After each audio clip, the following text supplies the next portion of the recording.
Welcome back, and joining me with more insight on the day's trade is Jordan Toy from Legacy Family Wealth. Thank you so much for your time, Jordan. Lots that is happening after the long weekends that we've had. It's good to see that we can, there are things to talk about. So something that is coming up around 8 p.m. tonight is the Fed's latest interest rate decision.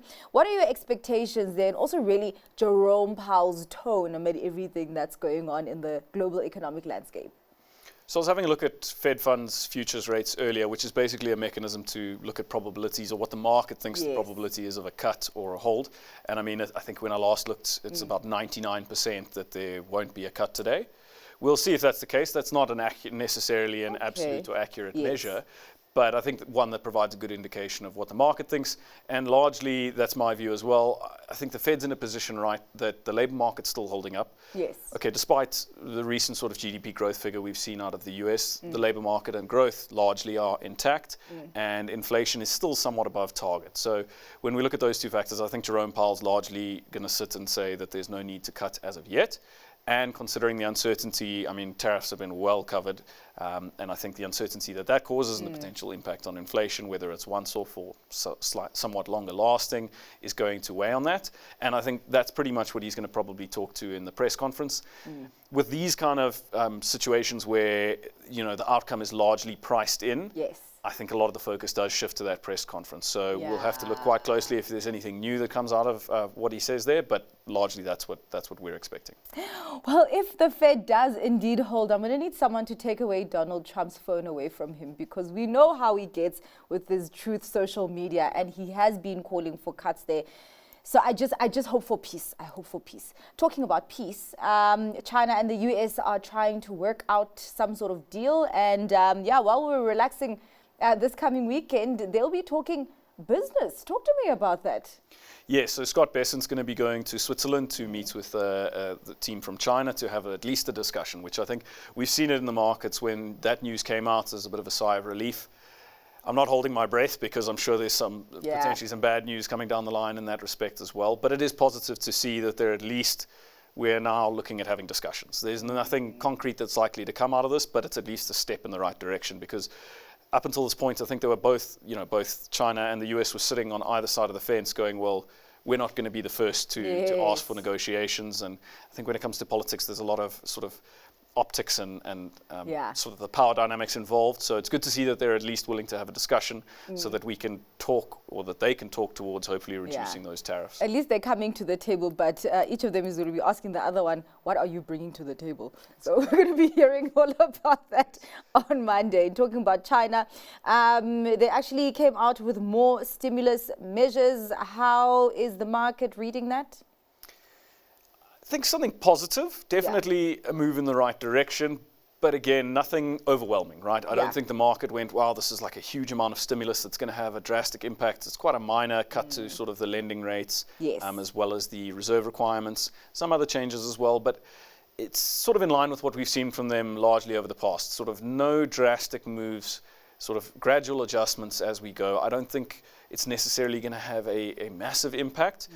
It's like I said, definitely a helpful move and likely a move in the right direction, but there are other issues involved. I think that in and of itself is not going to be sufficient to sort of revitalize that economy. They really need to get consumer spending in China. I mean, this is a nation that has one of the highest savings rates globally. So it is also a question mark around, cuts to lending rates. How effective is that actually in getting people, if you're sitting on a massive pool of savings, how much does a reduction in the cost of debt really incentivize you to consume if you already had that ability to do so? So we'll have to see how it pans out, but certainly not a bad thing. All right. Well, looking at all this risk, I mean, we know that has benefited gold, and that's come through to DRD's trading update today.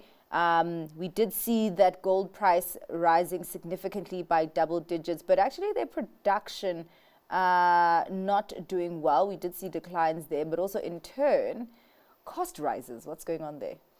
So everything that I looked at in the trading statement on a per kilo or per ounce basis didn't look great. So less gold produced, more expensive, less ore milled, yields were lower.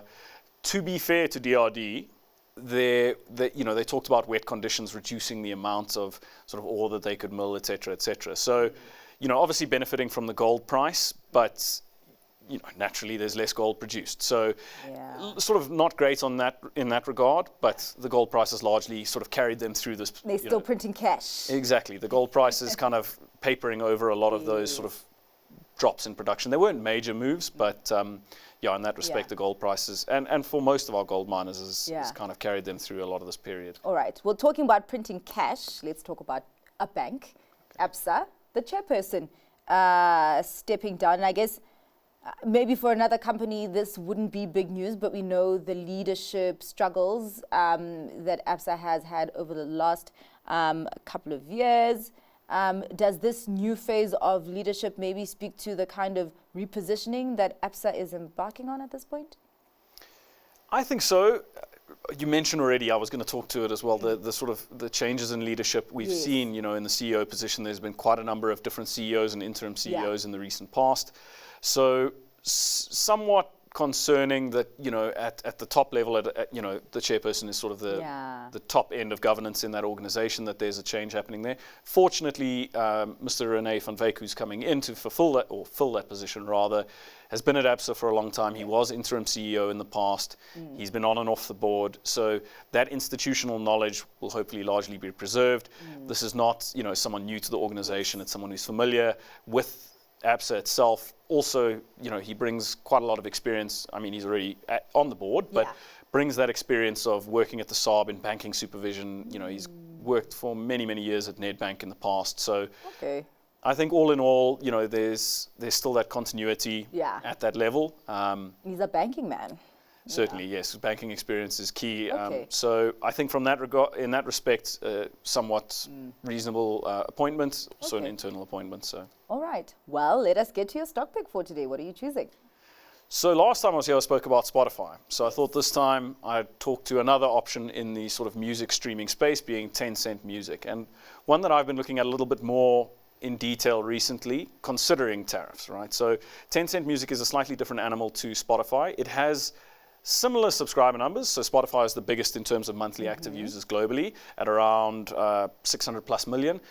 Tencent Music sitting around 560, 550 plus million users. But what it really comes down to is, what is the split between premium and paid subscribers versus free?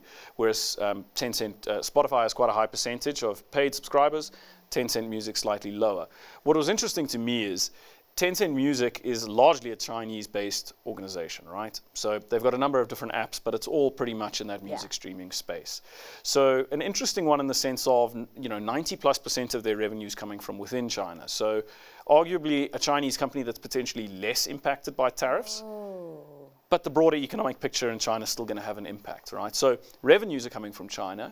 There is obviously still risks, right? Chinese people still listen to Western music. So they have a lot of music from, the likes of Sony, these record labels that they license. So there is still potential risk there. There's no tariffs on music yet, but I know Trump has talked about tariffs on films. So it's not a leap to think that could happen.